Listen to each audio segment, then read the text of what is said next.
Oi, e o conto do dia é do livro O Melhor do Eu, Leitora, da Marie Claire. Um amor da internet me tirou de uma vida sufocante.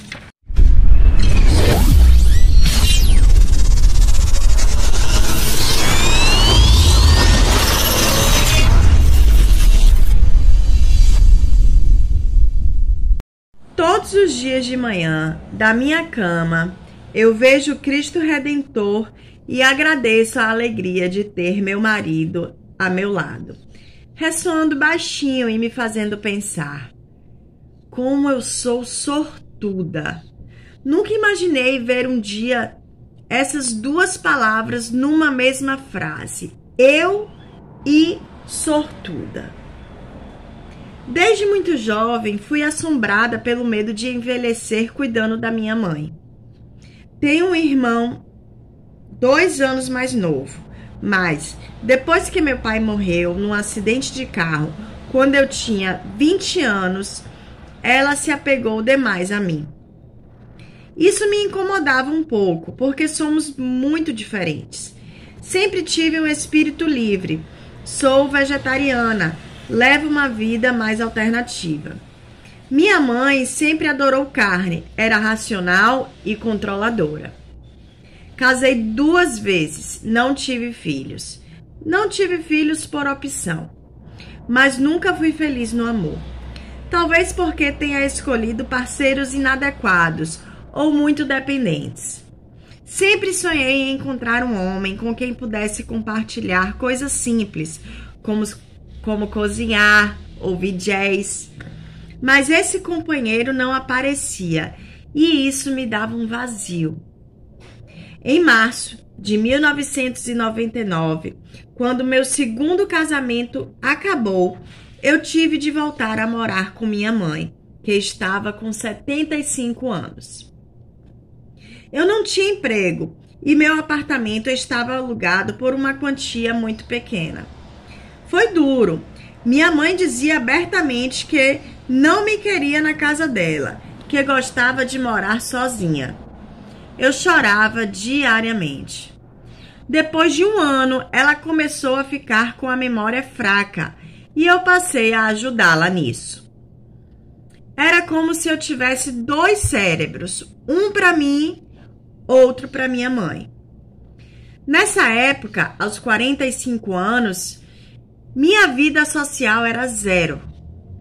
Fazia ginástica com regularidade e só. Raramente saía para ir ao cinema ou encontrar uma amiga. Abri uma loja virtual e comecei a ganhar um dinheiro razoável vendendo joias de ouro e prata que eu criava.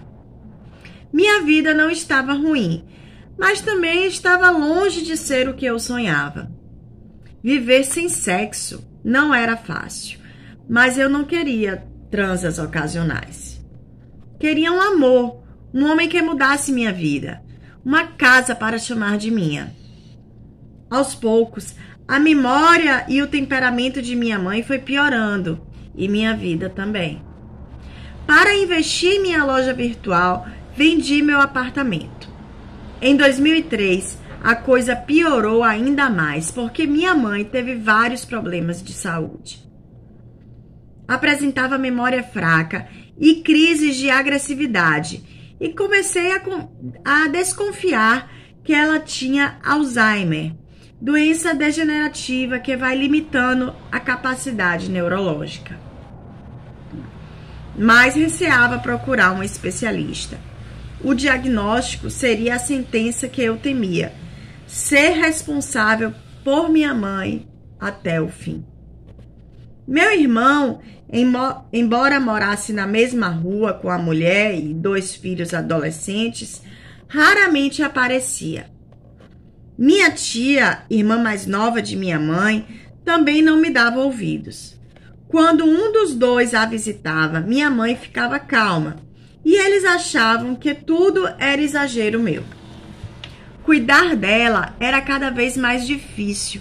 Além de administrar a casa, eu tinha de tomar conta do horário dos remédios, cozinhar, cortar seu cabelo e, principalmente, fazer-lhe companhia, porque ela já não queria ficar sozinha, nem com outra pessoa que não fosse eu.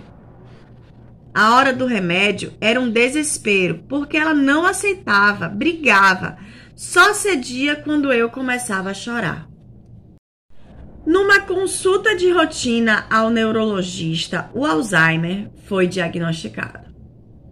Foi um dia muito triste. Meu irmão e minha tia finalmente constataram a verdade, mas foram contra a orientação do médico de interná-la. Pensei que, a partir dali, meu destino estava escrito. Minha mãe ficaria cada vez mais dependente de mim e eu cada vez mais presa a ela. Isso me deu uma solidão muito grande. Eu tinha feito anos de terapia, sabia que me via como vítima, mas não sabia como dar outro rumo à minha vida. Eu até poderia pegar o dinheiro da venda de meu apartamento e viver em outro lugar, mas não tinha coragem de deixar minha mãe. Quando me batia o desespero, preenchia algum perfil em sites de encontro para apagá-lo com raiva quando a crise passava. Embora tivesse conhecido meu segundo marido assim na internet, andava descrente desse tipo de encontro. Até que, um dia, coloquei meu perfil num site só de judeus. Sou judia e achei que seria prazeroso encontrar alguém da mesma origem. No dia seguinte, surpresa! Eu tinha recebido uma mensagem, mas para lê-la, teria de me cadastrar e pagar $35. Pensei, R$80 por uma paquera? Será? Era um feriado de 15 de novembro.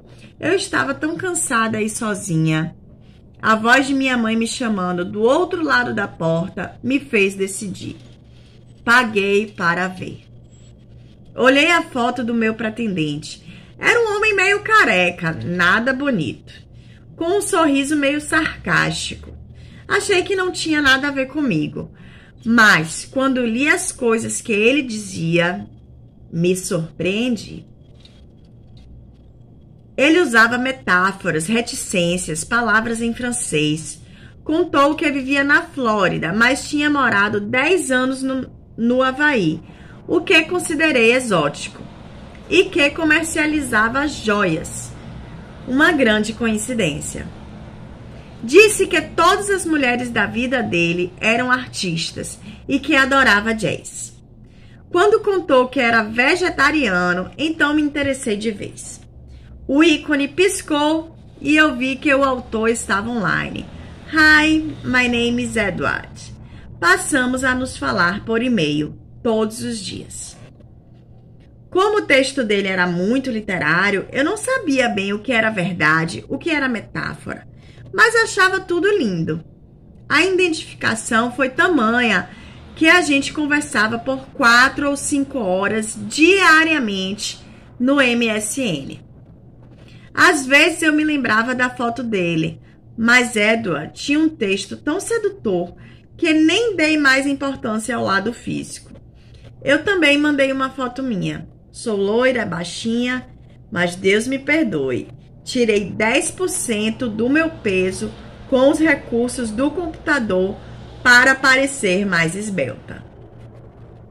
No quarto dia, estávamos transando. Logo eu, mineira de Belo Horizonte, que jamais tinha pensado em fazer sexo pela internet. Eu não transava havia mais de 3 anos e quando vi, estava totalmente entregue. Acho que o fato de escrever em inglês fez com que eu me liberasse. Tive orgasmos memoráveis, sentada ali, na minha cadeira estofada, com minha mãe me chamando do outro lado da porta. Foi tudo tão intenso que pensei na possibilidade de Edward ser um maluco tarado. Pesquisei o nome dele em sites americanos e vi que seus dados eram verdadeiros. O nome, sua loja de joias. Além disso, ele parecia ter um nível intelectual alto. Foram 800 páginas de e-mails trocadas em 6 semanas. E, logo na primeira semana, eu disse a ele que iria à Flórida passar as festas de fim de ano. Edward disse que preferia que eu não fosse porque estava brigando com a ex-mulher e atravessava dificuldades financeiras. No fundo, ele não queria se responsabilizar por uma estrangeira. Mas não dei ouvidos a ele. A sensação era de ter encontrado uma tábua no meio de um naufrágio. Minha ideia era passar uma semana na Flórida. Mamãe ficaria com Cecília, nossa faxineira, conhecida da família e de total confiança. Era a pessoa mais próxima de mamãe, depois de mim. Não me senti culpada por viajar. Seria apenas por uma semana, e eu estava certa de que ela estaria em boas mãos. Comprei a passagem e planejei alguns passeios para fazer sozinha, caso detestasse Edward. Por fim, comuniquei a meu irmão que eu ia viajar, para ele ajudar mamãe, se algo fora da rotina acontecesse. A essa altura, ela já tinha percebido que eu estava namorando pelo computador. Às vezes gritava, por que você não vai namorar com ele? Eu respondia, ah, mãe, quem me dera, mas ele está lá do outro lado do mundo. Uma vez, num surto de lucidez, ela chegou a dizer que estava na hora de viver minha própria vida. Mas, em geral, se sentia ameaçada pela possibilidade de abandono. 2 dias antes da viagem, num acesso de loucura, ela tentou me agredir com uma faca de cozinha. Fiquei assustada. Mais uma vez pedi ajuda a meu irmão. Peguei minha malinha e fui para a casa da minha tia. Ali pude refletir e ver que precisava mudar minha vida. A viagem foi tranquila. O voo pousou em Tampa. Depois aluguei um carro e dirigi por 3 horas até Orlando. A expectativa era enorme. Eu queria que a gente se olhasse, se beijasse imediatamente, como nos filmes. Cheguei ao hotel pontualmente ao meio-dia, com a roupa amassada e o coração aos pulos. Enquanto checava minha reserva, alguém chegou por trás e perguntou se eu era a Noga. Quando bati os olhos nele, achei que ia desmaiar. Era um senhor baixinho, meio careca, com óculos pequenos de lentes redondas e um blazer de tweed, parecendo assim o meu avô. O estômago tanquinho que eu fantasiava quando a gente transava pela internet, já que ele dizia que fazia esporte, virou uma barriguinha estufando o blazer. Pensei, ai meu Deus, o cara é péssimo. E agora? O pobre do Edward leu nos meus olhos a decepção. Arriei numa poltrona com ele a meu lado.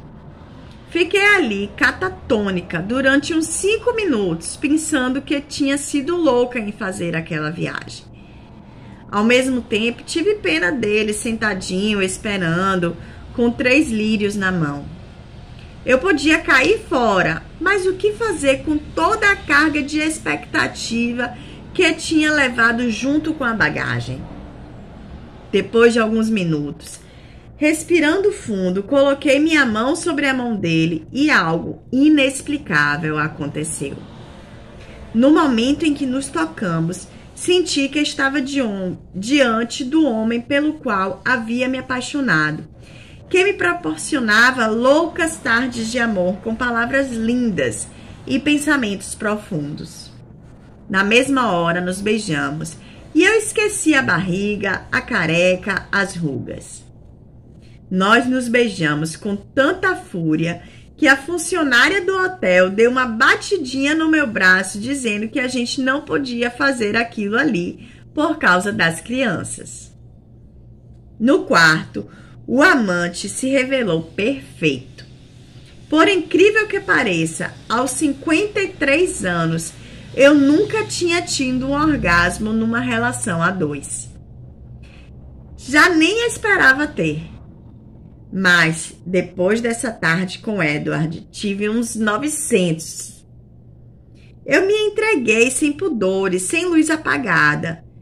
Durante uma semana, só saímos do quarto para comer. A gente conversava e fazia amor no encontro total e absoluto. Numa noite especialmente profunda, Edward chorou pela beleza do que estávamos vivendo. Poucas vezes na vida me senti tão comovida. Quando foi se aproximando o dia de eu voltar, pensei que seria impossível deixá-lo e retornar à vida cuidando de minha mãe. Telefonei para meu irmão e disse que não ia voltar, que ia morar com Edward. Ele achou que eu tinha enlouquecido, ficou tonto.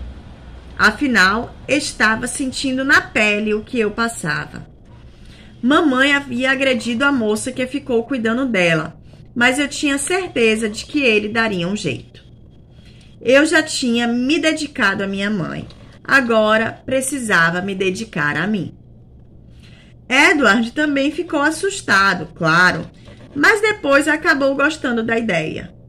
Vivemos 6 meses juntos na pequena casa dele, toda de madeira, com um janelão que dava para a rua arborizada.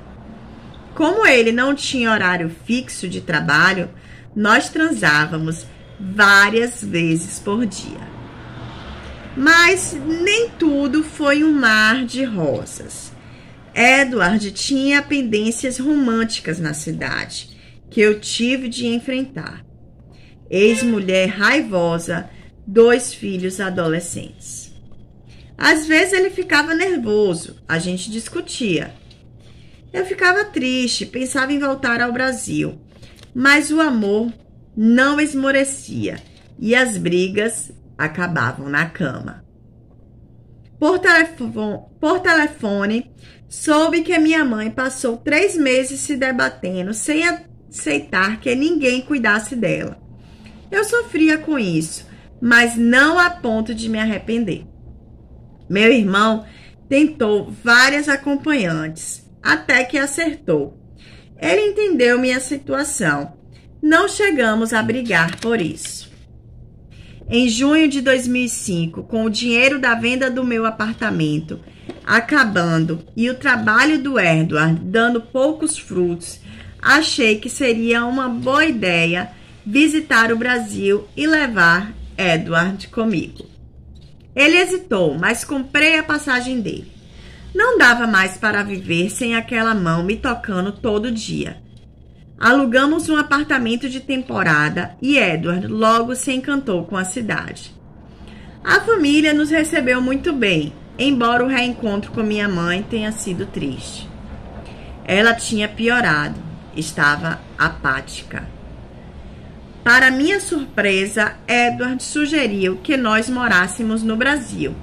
Fiquei super feliz porque adoro viver no Rio. Ele não tinha muito a deixar na Flórida, além da casa alugada e de um carro velho. Eu continuaria com minha loja virtual. Ele poderia tocar seus projetos de joias por aqui. Alugamos um apartamento no Alto Leblon com vista para o Cristo Redentor. Montamos a casa escolhendo juntos cada detalhe. 6 meses depois, em dezembro de 2005, nos casamos em um almoço de família. Foi uma maneira de legalizar a situação de Edward no Brasil, mas também um jeito de ele dizer que me ama e quer ficar comigo. Hoje me sinto realizada, amando e sendo amada como nunca. Abri mão do destino de filha solitária. Meu irmão ausente, quem diria, tornou-se o mais dedicado dos filhos. Levava a mamãe à praia e a enche de beijinhos. Ela tem 3 acompanhantes que se revezavam. Eu moro perto e a visito toda semana. Tenho me dedicado também à literatura. Espero publicar minha história de amor com Edward. Ele está feliz no Brasil e deve se aposentar em breve. Aos 62 anos, é um homem que hoje considero bonito, com seu ar intelectual. Levamos a vida que eu sonhei. Sempre há jazz tocando em casa, tomamos vinho, ele cozinha. Agradeço a Deus todos os dias a felicidade de ter o corpo quentinho do homem que amo dormindo ao meu lado. Do livro Eu, Leitora, da Marie Claire.